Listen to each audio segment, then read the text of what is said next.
सुप्रभात बच्चों। सुप्रभात सर। सब बढ़िया आप सब? Yes sir. चलो बहुत बढ़िया बच्चों।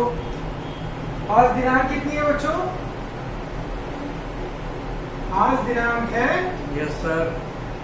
26 तारीख 26 अप्रैल। कौन सी डेट है आज? 26 अप्रैल 26 अप्रैल 2023। विषय आपका है हिंदी। विषय आपका हिंदी।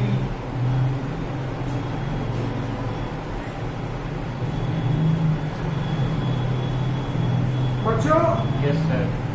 आप लोग पिछली कक्षा में भगवान श्री कृष्ण के बारे में तो बड़े अच्छे से पढ़े होंगे, यस सर। क्योंकि सूरदास जी ने भगवान श्री कृष्ण की बाल लीलाओं का बड़े अच्छे से वर्णन किया था। यस और पिछली कक्षा में उन्होंने जिस तरीके से वर्णन किया था सूरदास जी ने श्री कृष्ण जी की नटखट, जो उनकी नटखट अवस्था थी और उनके जो बालपन का जो प्यारा सा चित्रण किया था, उसको आपने बहुत अच्छे से देखा था। Yes sir. तो बच्चों ऐसे एक और कवि है, ठीक है?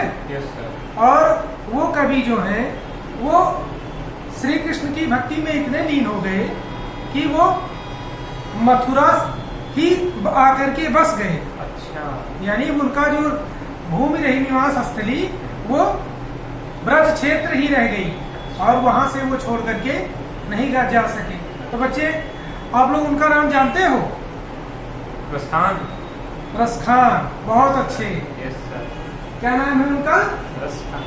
रसखान। उनको बच्चों रसखान क्यों कहा जाता है? उनको रसखान इसलिए कहा जाता है क्योंकि वो रस की खान है। अच्छा सर। खान का मतलब क्या होता है? बहुत बड़ी। जो खदान होती है बड़ी सी, यस सर। तो उनकी जो खदान है, उनकी खदान में श्री कृष्ण भक्ति के इतने रस संबंधी जो भी उनकी रचनाएं हैं, उसमें रसों का क्या लगा हुआ है? अंबार लगा हुआ है। ठीक है बच्चों? तो आज हम रसखान जी के सवैये के बारे में पढ़ेंगे।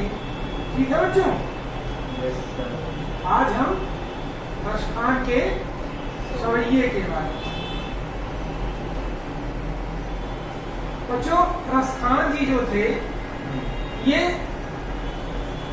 दिल्ली के रहने वाले थे। रसखान जी कहाँ के रहने वाले थे? दिल्ली के रहने वाले थे। और इनका जो मूल नाम था वो नाम था सैयद इब्राहिम। इनका मूल नाम क्या था? सैयद इब्राहिम। और बाद में ये गोसाई विठलनाथ जी की कृपा से श्री कृष्ण भक्ति शाखा के इतने महत्वपूर्ण कवि हो गए कि इन्होंने अपना सर्वस्व जीवन, संपूर्ण जीवन श्री कृष्ण की भक्ति में ही लगा दिया और ब्रज क्षेत्र में ही रह गए। ठीक है? ब्रज क्षेत्र में ही रह गए। और इनकी कुछ रचनाएं हैं बच्चों। इनकी एक रचना है सुजान रसखान। कौन सी रचना है? सुजान रसखान। और इनकी एक रचना है बच्चों प्रेम वाटिका। क्योंकि बच्चों इनकी जो भी रचनाएं हैं, इनकी रचनाओं में आपको प्रेम और माधुर्य यही देखने को मिलता है। और इन्होंने इतनी सहजता से श्री कृष्ण की भक्ति और श्री कृष्ण के प्रति अपना अनन्य प्रेम प्रकट किया है, जिससे ये कृष्ण भक्ति शाखा के एक बहुत महत्वपूर्ण कवि हो गए। ठीक है बच्चों?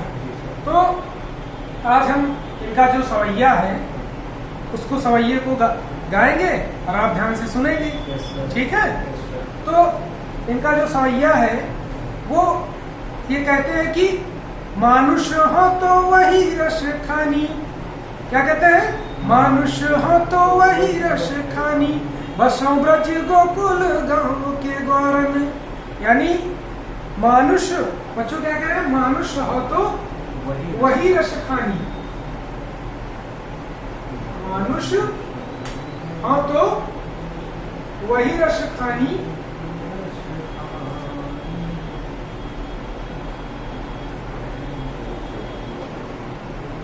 बसों ब्रज गोकुल। अब बच्चों हम आपको इसको एक एक इसका अर्थ बताते हैं। ठीक है? बसों ब्रज गोकुल गांव के द्वारा। तो ये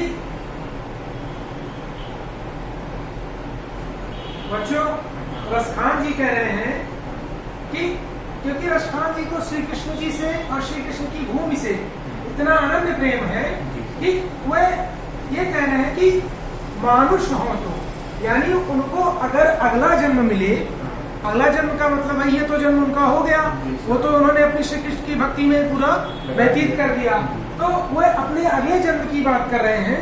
और अगले जन्म में वो कह रहे हैं कि यदि मानुष मतलब बच्चों क्या होता है? मनुष्य। मनुष्य, मनुष्य। और कह रहे हैं कि मनुष्य हो मतलब अगर हूँ, यानी उनका जन्म क्या हो? मनुष्य के रूप में हो। हूँ यानी जन्म हो, तो यानी तब क्या? तब वह रसखानी, जो रसखानी का भी है, वो कह रहे हैं कि यदि मेरा जन्म मनुष्य के रूप में हो, यानी मनुष्य के रूप में अगर मेरा जन्म हो, तो वर्षों यानी मेरा बसेरा कहाँ हो? मैं वास कहाँ करूं? ब्रज, गोकुल, गांव के ग्वारन। क्या कह रहे हैं बच्चों? गांव के ग्वारन। गांव के ग्वारन। ग्वारन क्या होता है सर? ग्वारन बच्चों, ग्वारन होता है, आप लोगों ने ग्वाला सुना है? Yes sir. ग्वाला क्या होता है? ग्वाला जो होता है गैया चराने वाला। Yes sir. तो उसी को बोला जाता है ग्वारन। सर गैया गाय होती है कि गैया होती है? गैया होती है, गैया गाय और गैया दोनों होती है बच्चों। तो ब्रज भाषा में जो गांव, जो ग्वाल है, उनको ग्वारन बोला गया है, ठीक है। और गैया जो है वो ब्रज भाषा में वहां पर गाय को बोला जाता है, ठीक है। तो कहते हैं कि उनका जो बसेरा हो वो कहाँ हो? ब्रज क्षेत्र। ब्रज क्षेत्र यानी श्री कृष्ण जी के जो उनका क्षेत्र है, श्री कृष्ण का जन्मस्थली है, और उन्होंने जो भी वहां पर जितने भी कार्य किए उनकी जन्मस्थली के क्षेत्र में। और गोकुल गांव में, गोकुल गांव कहाँ? क्यों? क्योंकि वो गोकुल गांव ही नंद बाबा का गांव था, और श्री कृष्ण जी ने अपना जो भी पूरा बचपन था वो कहाँ व्यतीत किया था? यहीं पे, गोकुल के गांव में। तो कह रहे हैं कि गोकुल गांव के ग्वाले के रूप में वो कहाँ बसे? वो ब्रज क्षेत्र के गोकुल गांव में बसे, ठीक है। और वो कह रहे हैं कि जो पशु हो तो क्या कह रहे हैं? वो ये कह रहे हैं कि जो पशु हो तो, जो पशु हो तो कहा बस मेरो, जो पशु हो तो कहा बस मेरो, चारों नित नंद के गीत धेनु मझारन। जो पशु हो, तो पशु क्या होता है? पशु होता है जो गाय है, जो आपके और जो जानवर है, जो आपके यहाँ बैल है, गाय है, जानवर जितने भी जानवर हैं उन्हीं को बोला जाता है पशु। तो कह रहे हैं कि अगर मेरा जो, अब बच्चों में आपको ऐसे ही समझाते हुए चल रहे हैं, ठीक है। तो कह रहे हैं कि जो पशु हो तो, जो पशु हो तो पशु, कह रहे हैं कि अगर पशु के रूप में उनका जन्म हो तो कह रहे हैं कि कहा वस मेरो, यानी अगर उनका बस चले, रसखान जी का बस चले। बस का मतलब है कि रसखान जी अगर इच्छा है कि उनका अगर जन्म हो पशु के रूप में, तो कहाँ हो? नित नंद की धेनु मझारन, यानी नंद बाबा की जो भी गायें हैं उनकी गायों के बीच। मझारन का मतलब क्या होगा बच्चों? बीच में, बीच में। नंद बाबा के गायों के बीच में उनका क्या हो? निवास हो, वहीं पर उनका निवास हो, ठीक है बच्चों। और फिर कह रहे हैं कि क्या कह रहे हैं बच्चों? और इसके आगे इसको थोड़ा सा समझा देते हैं। ये सरल कर दीजिए, कोई जरूरत नहीं है अभी इसकी।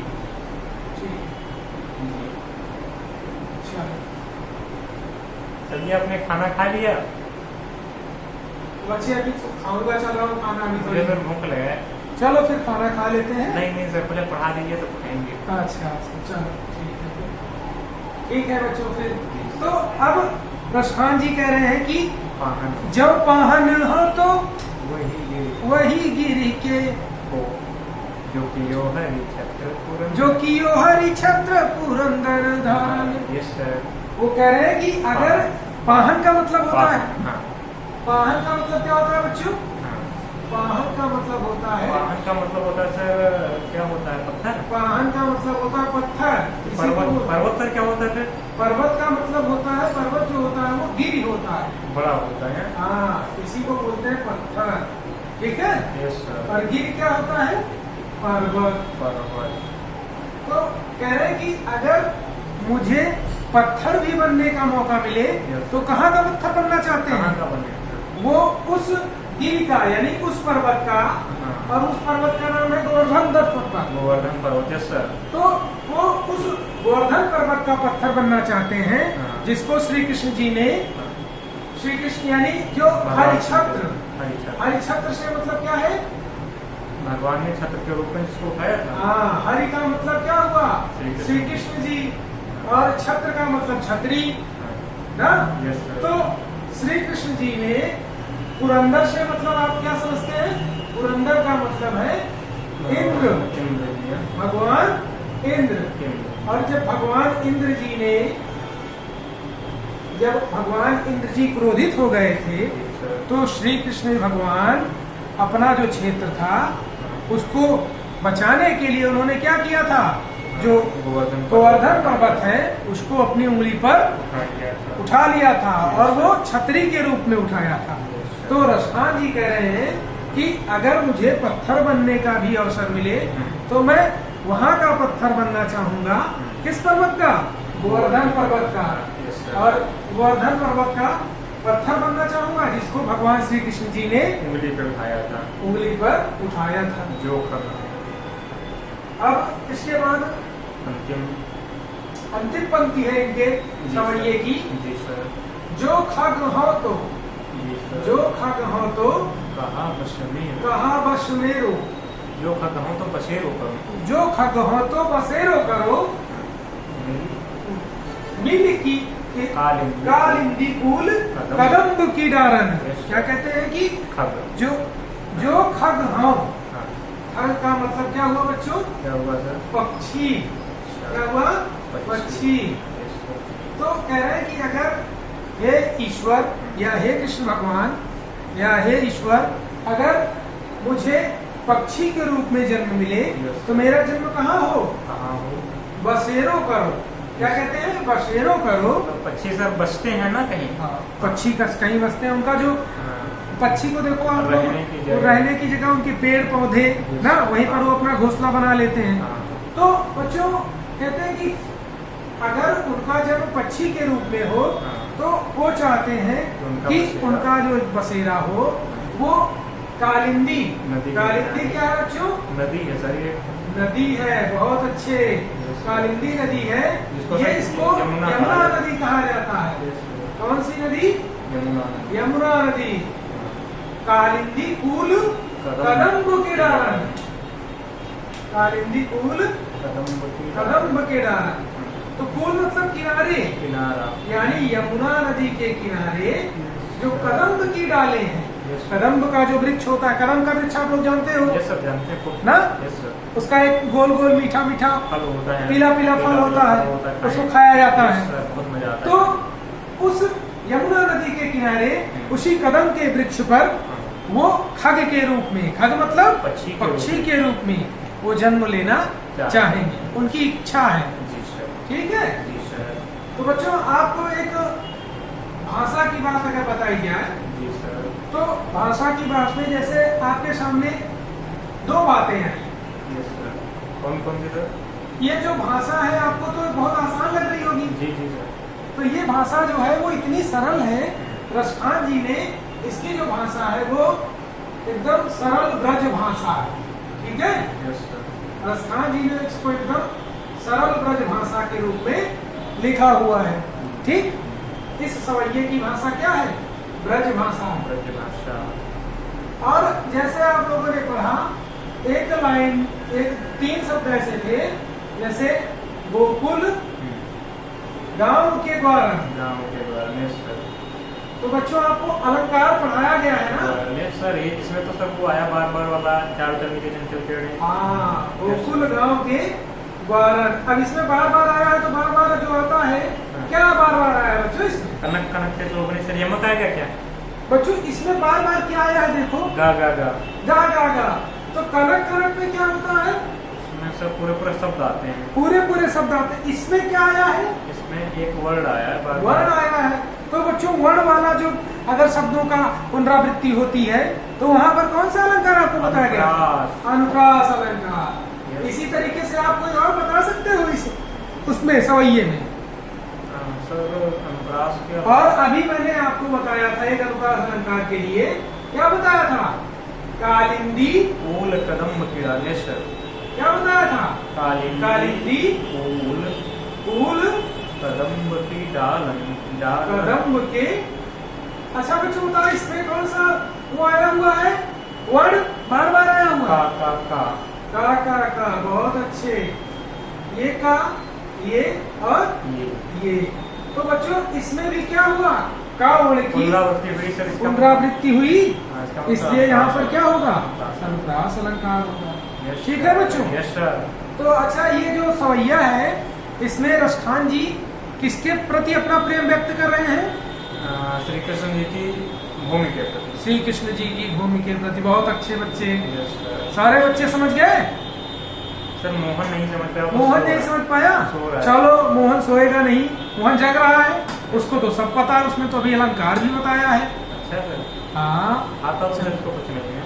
नहीं उसको भी आता है, तुमको भी आता है। हमको तो कुछ नहीं आता। नहीं नहीं भाई तुम सबको, बच्चों को, सारे बच्चे होशियार हैं। अच्छा सर, चलो फिर अब हम आगे का जो सवैया है वो कल पढ़ाएंगे। ठीक है सर, धन्यवाद सर। ठीक। बढ़िया। ओके बच्चों। ओके सर, जय हिंद सर।